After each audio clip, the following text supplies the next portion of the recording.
Battlefield players seem pretty mad about 2042's new event. An industry insider confirms major Call of Duty leaks, Star Citizen's major 3.18 patch has finally entered testing, and much more on Today in Gaming.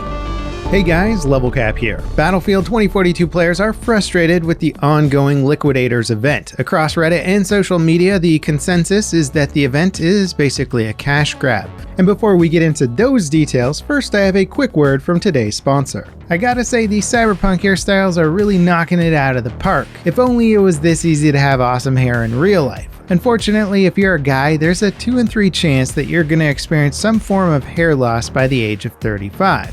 That's higher odds than my character's crit chance. The good news is today's sponsor Keeps has clinically proven treatments that prevent hair loss. Whoa, it's like the future is here and we're cyber modding ourselves not to lose our hair. Thankfully, it doesn't involve going to the Ripper Doc. Now, you can't get back the hair that you've already lost, but the sooner you start using Keeps treatment, the more hair you'll save. They make it super easy to get started too. Just visit keeps.com/levelcap and talk to their expert medical advisors 24/7 to get your own personalized treatments. Keeps does everything online and through the mail, so there's no taking time out of your day for doctor visits or pharmacy trips. And while it can take between 4 and 12 months to start seeing results, these before and after photos really speak for themselves. So get your treatment plan sorted out today and save 50% off for your first order by going to keeps.com/levelcap. Again, that's keeps.com/levelcap. Alright, now back to Battlefield 2042's Liquidator event. The complaints stem from the majority of the new cosmetics introduced with the event being behind a paywall. 4 of the items are free to unlock by collecting ribbons in Tactical Conquest, and 1 is a free login reward. The rest of the skins require in-game currency to acquire, and those skins were prominently featured in the advertising for the event. Many players are also criticizing the event-specific mode, Tactical Conquest, calling it a bare-bones mode with obvious issues. They say some of the layouts are too close quarters, with others feeling way too big with only 16 players. Spawn camping on some maps is also an issue. DICE will enable 16v16 matches next week. It's tough to say if that will improve the experience or not. 2 new bugs have also popped up thanks to the event. The first is a long-standing issue that prevents you from aiming your gun after interacting with a vehicle or interacting with the G84 TGM rocket, and also upon exiting the mounted Vulcan stationary minigun. DICE has also tried fixing this issue in multiple patches, but hasn't quite ironed it out yet. The second issue is caused by getting killed with a frag grenade while using a zipline. When you respawn, you're stuck in the prone position and can't do anything but move around. Now, in more positive 2042 news, the latest drivers for NVIDIA GPUs include a DirectX 12 performance optimization that should get you some more FPS. The fix applies to several titles. NVIDIA claims that you'll see about a 7% performance uplift at 1080p resolution. This fix, however, is only applicable to the RTX 30 series GPUs. I'd be curious to hear your opinions on the Liquidators event. Are you enjoying it? Are you hating it? How do you feel about the cosmetics? Personally, I feel like the game mode itself is just kind of like a lazy version of domination. If you compare it to Battlefield 4's domination, I feel like that flowed much better than this one does. The map layouts just don't really feel that well designed. We'll have to see how it plays in 16v16. Industry insider Jason Schrier weighed in on Call of Duty's future. He's known for breaking major stories about multiple studios over the years, while also confirming or shooting down leaks and rumors with info from internal sources at those studios. Earlier this year, Schrier said that Call of Duty was skipping 2023. Instead of a major entry in the franchise, he claimed Treyarch are developing a new free-to-play online title that will launch next year, with a new main entry launching in 2024. Recent leaks have doubled down on this, while also suggesting that Modern Warfare 2 will get paid DLC that extends the game's shelf life through the next year. This DLC is allegedly a greatest hits map pack with multiplayer maps from the original Modern Warfare 2. The DLC will also include a story expansion for the game's campaign. Schrier responded affirmatively to the leaks, saying Activision will be selling new stuff for the game next year. He's not exactly sure what that stuff is, but did confirm that it includes campaign content.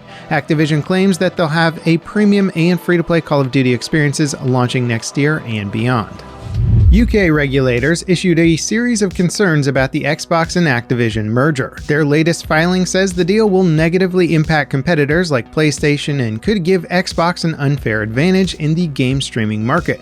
These issues don't necessarily mean the deal is done for, though. As they continue their investigation, Xbox and its competitors get to file responses the regulators will consider. Where things get weird is Sony's response to the new filing. They say Xbox could take a franchise like Call of Duty and offer a better version with enhanced features and content on their platform, while other platforms like PlayStation get an inferior version. The irony, of course, is that Sony is currently paying Activision for PlayStation exclusive Call of Duty content and features. Of all the concerns that Sony could raise, complaining about their own actions is a bold choice. The UK regulators are expected to release their final decision in March. Blizzard are trying to make up for Overwatch 2's train wreck launch by offering double XP weekends and a free skin. The game launched with several connection issues and crashes that prevented thousands of players from accessing the game. Those issues are mostly cleaned up now, but to make up for the lost time, the devs will be activating double XP for multiple weekends in the near future. Overwatch 2 uses XP to dictate how you will unlock stuff like new heroes. Considering heroes are an essential part of the game, the lost time caused by these launch issues are a big deal to many players. Cyberpunk 2077 is joining the growing list of games that will let Stadia users transfer their progress from another platform. Google announced that their game streaming service is going offline early next year. The news surprised gamers and developers, leaving everyone wondering what happened to your data when the servers go offline. Google's solution was full refunds for all purchases. Cyberpunk's developers updated their save file guide with steps to migrate your data from Stadia to PC, Xbox, and PlayStation. It's a fairly manual process, but it could save all of your progress. Ubisoft are also working on letting players use their Ubisoft Connect accounts to transfer saves. Elder Scrolls Online players can transfer their progress. Other developers will likely help facilitate data transfers as well. Star Citizen's highly anticipated update 3.18 finally hit Evocati test servers. This is the earliest testing phase for patches and all participants are under strict NDA. However, the patch notes for the update leaked, revealing some key issues the devs need to address. The current test is focused on logging in, spawning a ship, and general stability to test the addition of persistent entity streaming. Known issues include infinite loading screens, your character not getting properly removed from the game world when leaving a server, broken character customization, and all kinds of other game-breaking issues. Of course, stuff like this is expected in Evocati testing, and this patch in general was anticipated to have 2 to 3 months of testing before it becomes stable enough to push to live. Some concern by the general player base is that the test so far doesn't include all of the features shipping with the update. As the devs add more of those features in the test phases, they could discover even worse bugs that further delay the update. Again, that 2 to 3 month time frame is probably pretty realistic. Before we get to the next story, I just wanted to say thanks for tuning in. If you're new around here, please consider subscribing. It helps us a ton and keeps you in the loop with every update. We also offer channel memberships if you feel like you want to support our content more directly. Any support is always appreciated. Intel may be laying off thousands of employees. The tech giant anticipates a massive decline in PC sales this year. They previously predicted an $11 billion downturn in profit for 2022, and it sounds like they'll be letting thousands of employees go to get operating costs down by 10 to 15%. This is all, of course, according to a new report by Bloomberg. If Bloomberg claims are correct, Intel will announce the layoffs on October 27th with their third quarter earnings report. And while the squeeze makes sense based on the market, it's pretty awkward timing. Intel is launching their first generation of discrete GPUs in just a few days. Now, speaking of GPUs, just yesterday I launched a video showing off the 4090 GPU and the new DLSS 3 technology.